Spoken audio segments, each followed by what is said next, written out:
Hello everyone, welcome to Shri education. Shri education के इस video में मैं राहुल कुमार आपका वेलकम करता हूं। और आज के इस वीडियो में दोस्तों मैं आपको पढ़ाऊंगा जीएस के अंदर हम एक नए सब्जेक्ट की शुरुआत करेंगे जिसका नाम है इकोनॉमिक्स यानी कि अर्थशास्त्र। और दोस्तों आज का जो वीडियो है ये स्ट्रेटेजिकल ऑफ इकोनॉमी होने वाला है, यानी कि हमें अर्थशास्त्र किस तरह से पढ़ना चाहिए और दोस्तों मैं आपको अर्थशास्त्र किस हिसाब से पढ़ाऊँगा।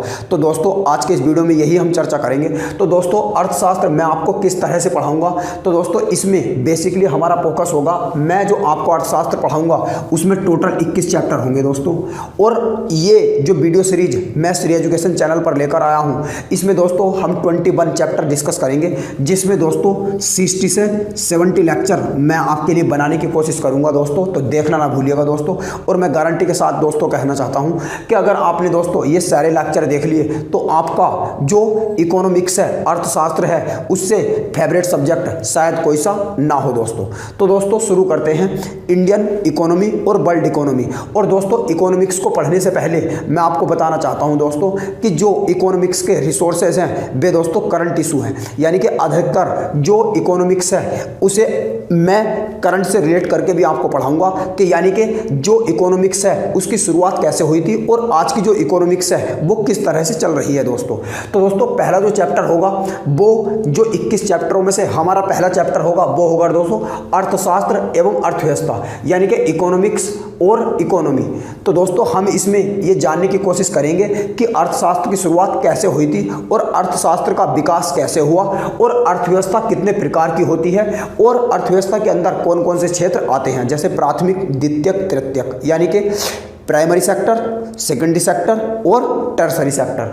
और दोस्तों दूसरा जो चैप्टर हमारा इसमें होगा वो होगा नेशनल इनकम, यानी कि राष्ट्रीय आय, जिसमें दोस्तों हमारा बेसिकली जो फोकस होगा वो जीडीपी और जीएनपी पे होगा, यानी कि जीडीपी और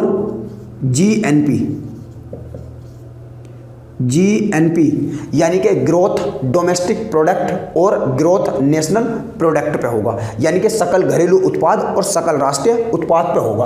और दोस्तों तीसरा जो चैप्टर हमारा होगा वो होगा आर्थिक समृद्धि एवं आर्थिक विकास, यानी कि economic growth and economic development. इसमें दोस्तों क्या है, इसमें दोस्तों जितने भी इकोनॉमिक यानी कि अर्थशास्त्र संबंधित जो इंडेक्स जारी किए जाते हैं, जैसे global hunger index, global competitive index, इन बातों पर हम चर्चा करेंगे, यानी कि जितने भी अर्थशास्त्र से रिलेटिव इंडेक्स होते हैं सब इस चैप्टर के अंदर हम वे कवर करेंगे। और दोस्तों फोर्थ चैप्टर जो होगा वो होगा हमारा आर्थिक नियोजन, यानी कि इकोनॉमिक प्लानिंग। इकोनॉमिक प्लानिंग में दोस्तों हम क्या पढ़ेंगे, इसमें दोस्तों हमारा जो बेसिकली फोकस होगा वो 2 चैप्टरों पे होगा। इसी के अंदर हम 2 चैप्टर पढ़ेंगे, पंचवर्षीय योजनाएं जो 5 ईयर प्लान आए थे, और जो दूसरा चैप्टर इसी में होगा हमारा वो होगा राष्ट्रीय विकास परिषद। और दोस्तों जो चैप्टर नंबर 5 होगा हमारा वो होगा नीति आयोग। नीति आयोग जो दोस्तों योजना आयोग के द्वारा 1 जनवरी 2015 को लागू किया गया था। तो नीति आयोग जो था दोस्तों ये योजना आयोग के यानी कि स्थान पे आया था। तो और योजना आयोग में और नीति आयोग में क्या फ़र्क है, और दोस्तों योजना आयोग को हमने जो पंचवर्षीय योजना थी उन्हें क्यों बंद कर दिया गया था और जिसके कारण योजना आयोग भारत के अंदर लाने की क्या ज़रूरत पड़ी थी। और दोस्तों इसमें हमारा योजना आयोग में भी दोस्तों हमारा जो फोकस होगा वो होगा दोस्तों न्यू इंडिया 4, यानी कि न्यू इंडिया फॉर 2025 का मतलब यह है दोस्तों कि 2025 तक भारत का जो लक्ष्य रखा गया है इसके अंदर वो रखा गया है 5 ट्रिलियन इकोनॉमी बनने का। और दोस्तों जो आर्थिक नियोजन है यानी कि इसमें जो इकोनॉमिक प्लानिंग है इसमें दोस्तों हमारा एक फोकस और होगा, यानी कि इंडिया विजन 2020, यानी कि इंडिया विजन 2020, ये भी दोस्तों हमारा इसमें फोकस होगा। और नेक्स्ट दोस्तों हमारा छठा चैप्टर होगा, यानी कि 6th चैप्टर हमारा होगा गरीबी, यानी कि पॉवर्टी मतलब दोस्तों इसमें हम क्या पढ़ेंगे, यानी कि भारत के अंदर गरीबी बचाओ का नारा कब दिया गया था और भारत के अंदर गरीबी की बात कौन सी पंचवर्षीय योजना में करी गई थी और भारत के अंदर गरीबी को बचाने के लिए और गरीबी को कम करने के लिए भारत के अंदर कौन कौन सी योजनाएं और कौन कौन सी संबंधित समितियां बनाई गई थी, इन बातों पर हमारा फोकस होगा। और दोस्तों चैप्टर नंबर हमारा जो 7 होगा वो होगा अनएम्प्लॉयमेंट, यानी कि बेरोजगारी। और इसमें भी दोस्तों हम जो गरीबी है, गरीबी से संबंधित और जो बेरोजगारी से, इसमें दोस्तों हमारा फोकस होगा जो बेरोजगारी से संबंधित जो समितियां थी, कौन कौन सी समितियां बनाई गई और कौन कौन सी योजनाएं बेरोजगारी को खत्म करने के लिए भारत के अंदर चल रही हैं। और दोस्तों नेक्स्ट हमारा चैप्टर होगा मुद्रास्फीति एवं व्यापार चक्र, यानी कि इन्फ्लेशन एंड ट्रेडिंग साइकिल, यानी कि भारत के अंदर जो मुद्रास्फीति है, मुद्रास्फीति के कौन कौन से प्रकार होते हैं और मुद्रास्फीति को रोकने के कौन कौन से कारण हैं और महंगाई को कम करने के कौन कौन से कारण हैं, वे सब इस चैप्टर के अंदर हम डिस्कस करेंगे। नेक्स्ट दोस्तों हमारा चैप्टर होगा चैप्टर नंबर 9, मुद्रा बाजार एवं बैंकिंग प्रणाली।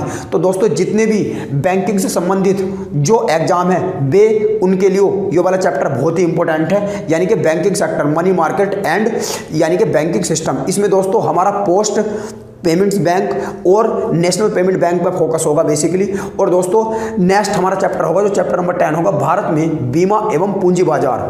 भारत में बीमा एवं पूंजी बाजार यानी कि इंश्योरेंस एंड कैपिटल मार्केट।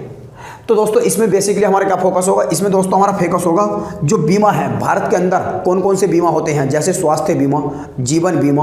और दोस्तों पूंजी बाजार, पूंजी बाजार में दोस्तों हमारा जो फोकस होगा वो होगा दोस्तों जो भारत के अंदर शेयर मार्केट है, यानी कि शेयर मार्केट किस तरह से काम करता है। तो ये दोस्तों हम इस वीडियो में पढ़ेंगे। और दोस्तों ये जो वीडियो है ये दोस्तों हम फुल लेंथ कोर्स इसमें बनाएंगे दोस्तों, यानी कि तुम किसी भी स्टेट पीसीएस लेवल का एग्जाम और इवन एसएससी सीजीएल और एसएससी सीपीओ और जो वनडे एग्जाम है उन्हें ध्यान में रखकर ये सीरीज बनाई गई है दोस्तों। तो दोस्तों आइए अब देखते हैं हम चैप्टर नंबर 11। तो आइए अब दोस्तों हम देखते हैं जो हमारा चैप्टर नंबर 11 होगा, यानी कि हम 11 चैप्टर जो होगा दोस्तों वो होगा हमारा राजकोषीय नीति एवं कर संरचना, यानी कि fiscal policy and tax structure. इसमें दोस्तों हमारा जो बेसिकली फोकस होगा वो होगा राजकोषीय घाटा और बजट के बारे में, यानी कि दोस्तों भारत के अंदर जो बजट होते हैं वे कितने प्रकार के होते हैं और कौन कौन से बजट भारत के अंदर अपनाए जाते हैं, जैसे शून्य बजट, एकल बजट, ये इस तरह से जो दोस्तों बजट होते हैं, जैसे शून्य बजट रहा और जी वित्तीय बजट रहा। तो ये इस तरह से दोस्तों जो बजट होते हैं वे सब इन बातों पर हम चर्चा करेंगे इस चैप्टर के अंदर। और नेक्स्ट दोस्तों जो चैप्टर होगा 12th वो होगा वस्तु एवं सेवा कर, यानी कि जीएसटी, गुड्स एवं सर्विस टैक्स, यानी कि दोस्तों भारत के अंदर जो जीएसटी लाई गई है जो 1 जुलाई 2017 को यानी कि लागू कर दी गई थी भारत के अंदर, पूरे भारत के अंदर, जम्मू और कश्मीर को छोड़कर, मगर अब वहाँ भी लागू की जाएगी। तो दोस्तों भारत के अंदर जीएसटी वस्तु एवं सेवा कर के लाने के क्या फायदे रहे हैं और इसका एमएसएमई यानी कि जो लघु एवं मध्यम वर्ग के सेक्टर हैं, क्षेत्र हैं, उन पर क्या प्रभाव पड़ा है, इन सब बातों पर हम चर्चा करेंगे। और नेक्स्ट है दोस्तों खाद्य सुरक्षा एवं बफर स्टॉक। ये दोस्तों बहुत ही इंपॉर्टेंट है, ये भी एक एग्रीकल्चर से संबंधित टॉपिक पढ़ेंगे हम इसमें। और इसमें दोस्तों हम देखेंगे खाद्य सुरक्षा की परिभाषा और खाद्य सुरक्षा को यानी कि जो फूड सिक्योरिटी को लिए जो बफर जोन बनाए जाते हैं। और दोस्तों इसमें हम जो राष्ट्रीय खाद्य सुरक्षा अधिनियम 2013 है यानी कि 2013 है, उस पर हमारा बेसिकली फोकस होगा। और अंत्योदय योजना, इन पर भी हमारा फोकस होगा कि खाद्य सुरक्षा को यानी कि फूड शॉर्टेज को बनाने के लिए या फूड शॉर्टेज को कम करने के लिए कौन कौन सी योजनाएं भारत के अंदर चलाई जाती हैं दोस्तों। तो अब दोस्तों हम देखते हैं नेक्स्ट है निवेश मॉडल। निवेश मॉडल यानी कि इन्वेस्टमेंट मॉडल। भारत के अंदर इन्वेस्टमेंट मॉडल यानी कि भारत के अंदर दोस्तों इन्वेस्ट करने के लिए कौन कौन से मॉडल अपनाए गए हैं, जैसे गांधीवादी मॉडल, हेरल्ड डोमर मॉडल। तो इन सब बातों पर हम चर्चा करेंगे चैप्टर नंबर 14 में। और दोस्तों हमारा नेक्स्ट चैप्टर जो होगा वो होगा भारत का विदेशी क्षेत्र यानी कि एक्सटर्नल सेक्टर ऑफ इंडिया।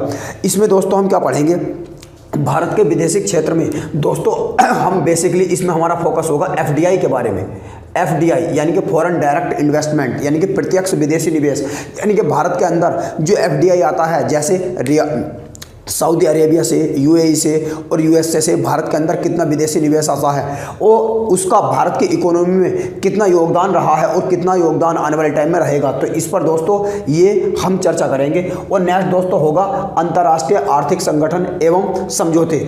और दोस्तों समझौते और अंतर्राष्ट्रीय संगठन तो बहुत सारे हैं, मगर दोस्तों अंतर्राष्ट्रीय आर्थिक संगठन एवं समझौते पे इस चैप्टर के अंदर भारत के अंदर भारत किन किन आर्थिक संगठनों का मेंबर है और किन किन की भारत को सदस्य लेने की ज़रूरत है। इनमें दोस्तों हम संगठन पे हमारा बेसिकली उन संगठनों पर यानी कि उन ऑर्गेनाइजेशन पर फोकस होगा जो ऑर्गेनाइजेशन इकोनॉमी को ध्यान में रखकर बनाए गए हैं। फॉर एग्जांपल आईएमएफ यानी कि इंटरनेशनल मॉनेटरी फंड, जैसे अंतर्राष्ट्रीय मुद्रा कोष इसे हिंदी में बोलते हैं, और वर्ल्ड बैंक, ब्रिक्स, बिमस्टेक और जी बेसिक बेसिक जो एक ग्रुप है अपने आप में, जिसमें रसिया, भारत ये शामिल है और चीन भी शामिल है। तो इन संगठनों पर हमारा फोकस होगा। और जो दोस्तों चैप्टर नंबर 17 हमारा होगा वो होगा जनसंख्यिकी सिद्धांत और जनगणना, यानी कि भारत की, यानी कि जो इंडियन पॉपुलेशन है उससे संबंधित जो डाटा रिलीज किया जाता है और भारत के अंदर क्या 2 चाइल्ड पॉलिसी लाने की आवश्यकता है, तो वो इन सब बातों की हम चर्चा करेंगे चैप्टर नंबर 17 में दोस्तों। और नेक्स्ट चैप्टर होगा दोस्तों हमारा भारत के अंदर भूमि सुधार, यानी कि लैंड रिफॉर्म्स इन इंडिया। और दोस्तों ये चैप्टर जो होगा ये बहुत ही इंपॉर्टेंट होगा, यानी कि भारत के अंदर लैंड रिफॉर्म यानी कि भूमि सुधार जो है वे क्या क्या, भूमि सुधार को क्या क्या बनाने के लिए, भूमि सुधार को बनाने के लिए और भूमि के अंदर सुधार लाने के लिए कौन कौन सी समिति बनाई गई थी और भारत के अंदर कौन कौन से लैंड रिफॉर्म लाने की आवश्यकता है, इन सब बातों पर हम चर्चा करेंगे दोस्तों इसमें। और इसी चैप्टर के अंदर हम दोस्तों देखेंगे कि हमारे अंदर, यानी कि भारत के अंदर जो रैयत वाली व्यवस्था है और जो हमारी महालाड़वादी व्यवस्था है और जो रैयतवाड़ी व्यवस्था है, इन सब बातों पर हम चर्चा करेंगे। और भारत के अंदर जो स्थिर व्यवस्था है भूमि को सुधार को लेकर, ये भी हम इसमें चर्चा करेंगे। और नेक्स्ट है दोस्तों कृषि क्षेत्र, यानी कि एग्रीकल्चर सेक्टर। एग्रीकल्चर सेक्टर में दोस्तों हमारा फोकस होगा इसमें जो हमारी अंत्योदय योजना है और तकनीकी सुधार, सामान्य सुधार और कृषि आबदान, इसमें दोस्तों कृषि क्षेत्र में हमारा फोकस होगा। बेसिकली जो एग्रीकल्चर सेक्टर से रिलेटिव जो योजनाएं हैं जो बनाई जाती हैं, तो योजनाएं इसमें बेसिकली हमारा योजनाओं पर फोकस होगा। और नेक्स्ट चैप्टर दोस्तों हमारा होगा जो चैप्टर नंबर 20 होगा वो होगा औद्योगिक क्षेत्र, यानी कि इंडस्ट्रियल सेक्टर। इंडस्ट्रियल सेक्टर में दोस्तों हम जो पढ़ेंगे बेसिकली 4 औद्योगिक नीति पढ़ेंगे। पहली 1948 की जो औद्योगिक नीति 1948 है, दूसरी जो इंडस्ट्रियल सेक्टर या औद्योगिक नीति 1956 है, और तीसरी जो औद्योगिक नीति हमारी 1969 है, और फोर्थ जो औद्योगिक नीति हमारी 1973 की है। उन चारों नीतियों पर हमारे दोस्तों फोकस होगा। और नेक्स्ट है दोस्तों भारत में सेवा क्षेत्र, यानी कि service sector in India. Bharat में सेवा क्षेत्र पे दोस्तों हमारा जो फोकस होगा वो भारत के अंदर जो सेवा क्षेत्र है, यानी कि भारत के अंदर जो सेवा क्षेत्र को लेकर क्या क्या प्रावधान किए गए हैं और कौन कौन से प्रावधान करें यानी जरूरी है। सेवा क्षेत्र का मतलब दोस्तों यहाँ पे है भारत के अंदर जो आंतरिक सेवाएं हैं वे कौन कौन सी हैं और सेवा क्षेत्र में व्यापार कौन कौन सा है, ये इन सब बातों पर दोस्तों हमारा फोकस होगा। तो दोस्तों आज के इस वीडियो में इतना ही। हम मिलते हैं आपसे अगले एपिसोड में फिर किसी नए वीडियो के साथ। जो हमारा आने वाला नया वीडियो होगा वो दोस्तों होगा अर्थव्यवस्था का जो पहला चैप्टर होगा, जो अर्थशास्त्र और अर्थव्यवस्था यानी कि इकोनॉमिक्स और इकोनॉमी भारत के अंदर क्या है। और इसमें बेसिकली जो फर्स्ट चैप्टर हमारा होगा उसमें दोस्तों हमारा फोकस होगा कि भारत के अंदर प्राथमिक, द्वितीय और तृतीय क्षेत्र क्या क्या हैं और इकोनॉमिक्स में और इकोनॉमी में क्या फ़र्क है। और भारत की इकोनॉमी नहीं, वर्ल्ड की इकोनॉमी यानी कि इकोनॉमिक्स की, यानी कि जो अर्थव्यवस्था है उसकी शुरुआत कैसे हुई थी। और उसमें दोस्तों बार्टर सेक्टर सिस्टम जो लाया गया था, यानी कि जिससे जो नई नई प्रणाली हैं, जिनके बाद में कागज़ के जो नोट हैं इनकी भी प्रणाली कैसे शुरू हुई और भारत के अंदर कैसे अर्थव्यवस्था की शुरुआत हुई। तो दोस्तों इन सब बातों पर हमारा पहले चैप्टर में फोकस होगा और उसमें ही हम अर्थशास्त्र का बैकग्राउंड देखेंगे। तो दोस्तों आज के इस वीडियो में इतना ही। मिलते हैं फिर अगले वीडियो में। तो तब तक के लिए नमस्कार, खुश रहिए और अपना ख्याल रखिए दोस्तों।